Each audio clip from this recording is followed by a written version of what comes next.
Welcome back, lovers of Italy, and today, Tuscany. Today I'm going to tell you about the history of one of the jewels of Tuscany and how this beautiful UNESCO World Heritage Site has always walked the divide between triumph and disaster.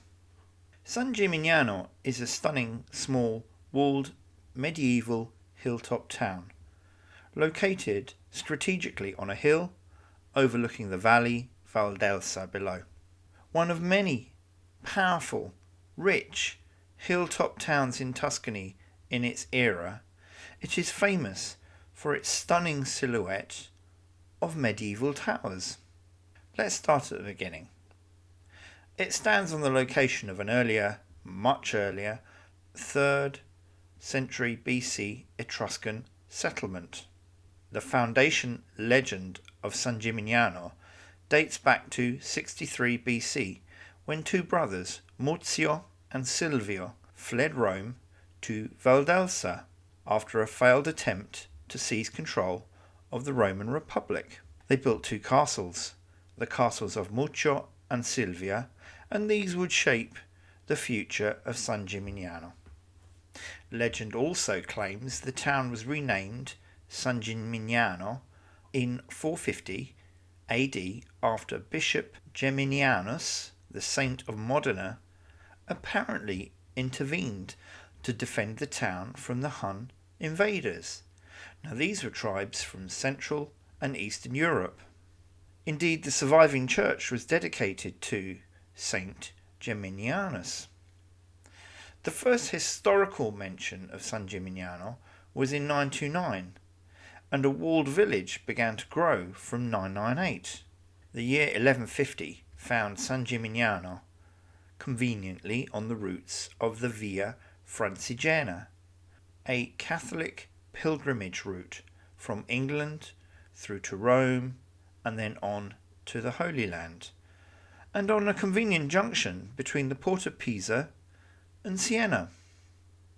San Gimignano's trade flourished largely due to locally produced agricultural products such as saffron and Vernaccia wine.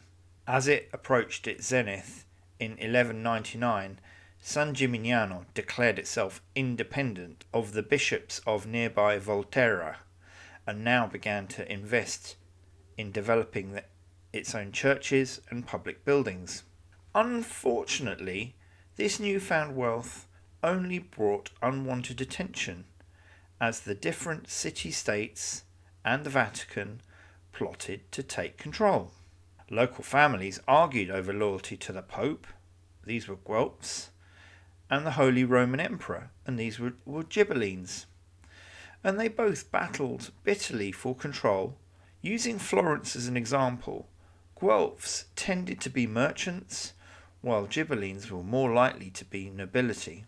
Saint Fina was born in San Gimignano in 1238, and there is a shrine to her in the chapel of Saint Fina.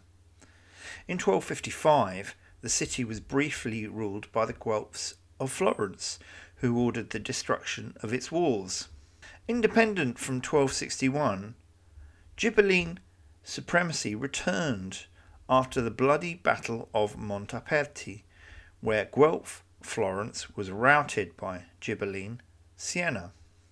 San Gimignano was at its peak in the 13th century, ruled by Ghibellines due to its trade in local agricultural products and money lending. And their trade extended to Pisa, Lucca, Genoa, and far abroad as France, Netherlands, Syria, and Egypt. This wealth created an aristocratic class, and this class expressed their power, wealth, and importance by building increasingly tall towers, of which 14 remain today. On the 8th of May, the year 1300, San Gimignano hosted the famous Italian writer Dante Alighieri as ambassador of the Guelph League in Tuscany. The 14th century was a brutal experience for San Gimignano. 1348 brought an outbreak of the Black Death, and famine which slashed the population and sent the town into decline. In 1351, San Gimignano gave up its independence and swore loyalty to Florence. The Rocca di Montestafoli, a Florentine fortress, was to resist Siena. Florence callously decreed that many of San Gimignano's towers were to be reduced in height. But Parma would not forget this. Politically and economically weaker in the 14th and 15th centuries, San Gimignano was still a very cultural place. There were still numerous artistic commissions in the town, and it was frequented by a stream of artists.